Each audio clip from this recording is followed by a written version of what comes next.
This is Land of Havilah, Isaiah 7. The vision of the last chapter was in the year King Uzziah died, which means it was the first year of King Jotham, who went on to reign 16 years, and after that Ahaz took his place.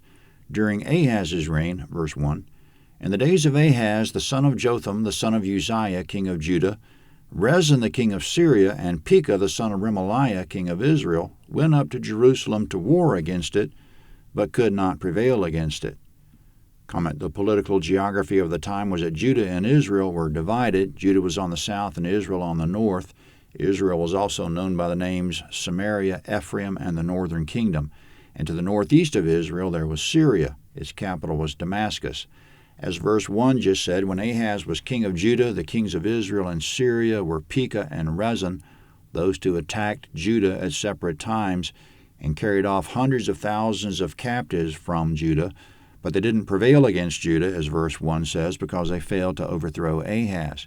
However, verse 2, David's house was told, Syria is allied with Ephraim. Comment: now Ahaz, who is of the house of David, hears his enemies Rezin and Pekah have allied themselves, and coming up he expects them to attack. Speaking of Ahaz, still in verse 2, his heart trembled and the heart of his people as the trees of the forest tremble with the wind. Comment: so Ahaz and Judah are deathly afraid of attack, and coming up Yahweh has a message for Ahaz that he'll send through Isaiah. Verse 3, then Yahweh said to Isaiah, go out now to meet Ahaz, you and Shear-Jashub your son, at the end of the conduit of the upper pool on the highway of the fuller's field. Tell him, be careful and keep calm. Don't be afraid, neither let your heart be faint because of these two tails of smoking torches, for the fierce anger of Rezin and Syria and the son of Remaliah, because Syria, Ephraim, and the son of Remaliah have plotted evil against you, saying, let's go up against Judah and tear it apart, and let's divide it among ourselves, and set up a king within it, even the son of Tabeel. This is what the Lord Yahweh says, it shall not stand, neither shall it happen. For the head of Syria is Damascus, and the head of Damascus is Rezin, and within 65 years Ephraim shall be broken in pieces, so that it shall not be a people, and the head of Ephraim is Samaria, and the head of Samaria is Remaliah's son. If you will not believe, surely you shall not be established. Comment in verses 3 to 9, Yahweh told Isaiah, in effect, go out to meet Ahaz. Tell him, don't be afraid of Rezin and Pekah. Yahweh called Rezin and Pekah two tails of smoking torches, which are torches burned to the nub, still smoking but no flame left. In other words, Yahweh says the two of them are has-beens and have no power left. He tells Isaiah to tell Ahaz, you've heard they plan to overthrow you and replace you with the son of Tabeel. That's the only mention of the son of Tabeel in the Scripture, so we don't know anything about him except that obviously Rezin and Pekah want to install him as the king of Judah. But Yahweh says, don't worry about them because I won't let them harm you, in verse 7. This was Yahweh supporting Ahaz, not for Ahaz's sake, but because of his promise to David that a man of his house would be on the throne forever, 2 Samuel 7:13. Furthermore, Yahweh tells Isaiah in verse 8 to tell Ahaz that within 65 years Ephraim will be broken in pieces so that it shall not be a people. That prophecy came to pass when the Assyrian Empire, not Syria, but the Assyrian Empire, carried off almost all Ephraim, also known as Israel. But Yahweh says in verse 9, if Ahaz won't believe, surely he shall not be established. So this good outcome for Ahaz depends on whether he'll believe the word of Isaiah. Now from what's coming up, Ahaz refuses to believe it. Therefore Yahweh says he'll give him any sign he wants that this prophecy is true. Verse 10, Yahweh spoke again to Ahaz, saying, ask a sign of Yahweh your God, ask it either in the depth or in the height above. But Ahaz said, I won't ask, I won't tempt Yahweh. Comment: it's ludicrous that as evil as Ahaz is, he sacrifices his children by fire to other gods and so on, that now he's pretending to be pious. He tells Isaiah he won't accept a sign from Yahweh because that would be putting Yahweh to the test. And Ahaz has too much respect for Yahweh to put him to the test, so Ahaz is completely false.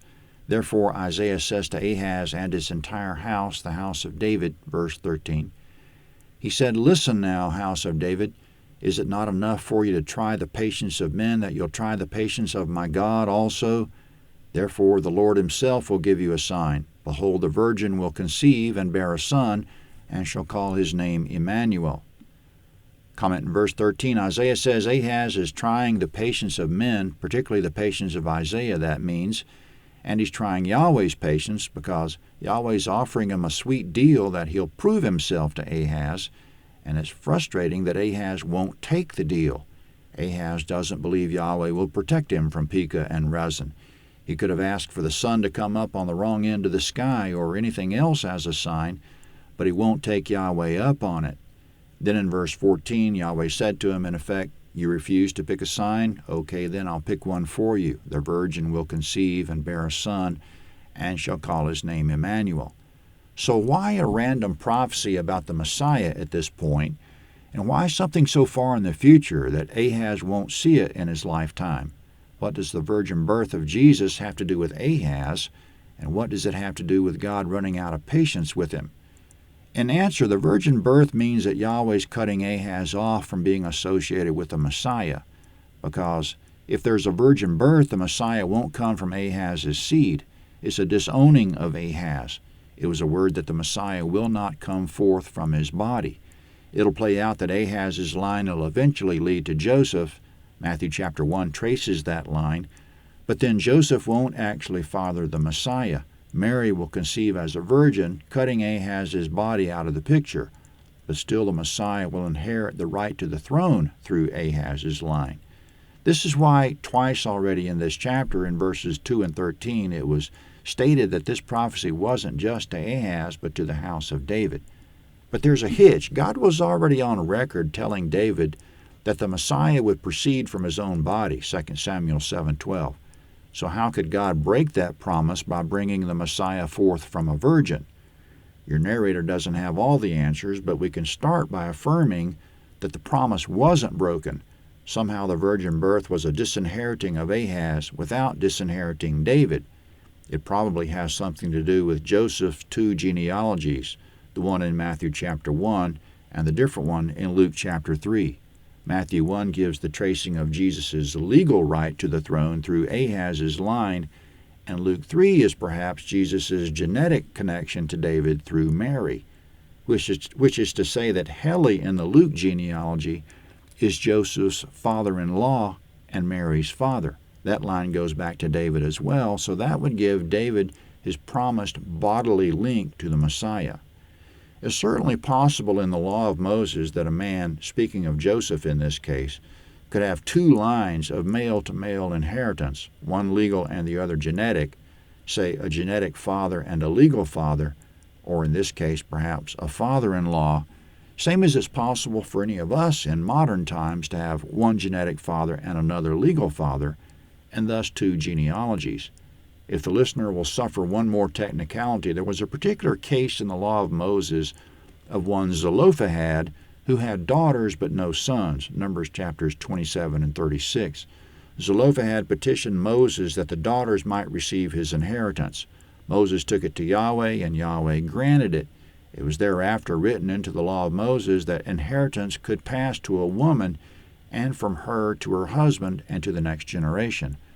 Accordingly, we don't know if Mary had brothers, but if she didn't, she would rightfully receive an inheritance from her father and pass that inheritance to Joseph upon marriage, and from Joseph to Jesus. Somehow or other, God had all the bases covered, and Jesus had two inheritances by two lines, both of them legal, one a claim to the throne of Israel and the other the biological link to David, so that in the case of Jesus' legal, biological, and prophetic inheritances, everything was on the up and up. Somehow Yahweh passed everything to Jesus that was due to him, while at the same time disestablishing Ahaz. And the prophecy of the virgin birth was a fulfillment of verse 9 of this chapter, that if Ahaz would not believe, he would not be established. Now regarding this person mentioned in verse 14 who will be born of a virgin, whose mother will call him Emmanuel, which means God with us, verse 15. He shall eat butter and honey when he knows to refuse the evil and choose the good. Comment, unlike Ahaz, this child will be a breath of fresh air. He'll refuse the evil and do the good from the time he's old enough to know the difference. As a result, he won't suffer self-inflicted wounds like Ahaz. He'll eat the butter and honey of success in Yahweh. He'll be established to the hilt, unlike Ahaz. Verse 16. For before the child knows to refuse the evil and choose the good, the land whose 2 kings you abhor shall be forsaken. Yahweh will bring on you, on your people, and on your father's house days that have not come from the day that Ephraim departed from Judah, even the king of Assyria. It'll happen in that day that Yahweh will whistle for the fly that's in the uttermost part of the rivers of Egypt, and for the bee that's in the land of Assyria. They shall come and shall all rest in the desolate valleys, in the clefts of the rocks, on all thorn hedges, and on all pastures. In that day the Lord will shave with a razor that is hired in the parts beyond the river, even with the king of Assyria, the head and the hair of the feet. It shall also consume the beard. Comment in verses 16 to 20 we just read, speaking about the kings of Syria and Israel that Ahaz is so afraid of. Speaking of them being forsaken, God will call on the Assyrian Empire to come from far off. From Mesopotamia it'll be. Assyria will come and destroy Syria and Israel. In verse 17, it'll be the biggest event in the area since Ephraim departed from Judah, meaning since the northern kingdom split off from Judah. Yahweh will whistle for the fly in Egypt, meaning Yahweh will call Egypt into the area as well. And the bee in Assyria, he's calling Assyria into the area. The 2 nations will approach from opposite directions, though not at the same time, and occupy the land. Those incursions will destroy the northern kingdom and Syria, and in verse 20, as far as it'll affect Judah, it'll be a close shave. Assyria will come in as a metaphorical razor and shave the metaphorical head and beard of Judah down to the hair of the feet, meaning Assyria will do damage without inflicting a fatal blow. Judah will be stripped but will survive. This came to pass in the time of Ahaz, that Assyria invaded, conquered Syria and Israel, and afterward, in the time of Ahaz's son Hezekiah, came ridiculously close to conquering Judah. Now concerning Israel and Judah, how those events will depopulate them, verse 21. It shall happen in that day that a man shall keep alive a young cow and 2 sheep, and it shall happen that because of the abundance of milk which they shall give, he shall eat butter, for everyone will eat butter and honey that is left within the land. It'll happen in that day that every place where there were 1,000 vines and 1,000 silver shekels shall be for briars and thorns. People will go there with arrows and with bow, because all the land will be briars and thorns. All the hills that were cultivated with the hoe, you shall not come there for fear of briars and thorns, but it shall be for the sending out of oxen and for the treading of sheep. Comment, currently Israel and Judah are full of people and cultivated, but in verses 21 to 25, when the land is depopulated, the cultivated areas will go to thorns and briars. There won't be enough people left in the land to tend the fields, orchards, and vineyards. The entire land will be for grazing and for wild bees. The few remaining in the land will be poor, maybe with 1 cow and a couple of sheep. They'll graze their animals among the briars, so the diet will include dairy products such as butter, and the diet will include honey because honey grows in the wild. They won't enjoy the cultivated items like grain, olives, and grapes. And the land will be good for hunting wild animals in verse 24, but it'll be difficult to go there because of the briars and thorns in verse 25. That's why Ahaz doesn't have to worry about his neighbors to the north. And as for Judah, they'll almost be destroyed as well, but not by Israel and Syria, because Yahweh will unleash Egypt and the Assyrian Empire on them.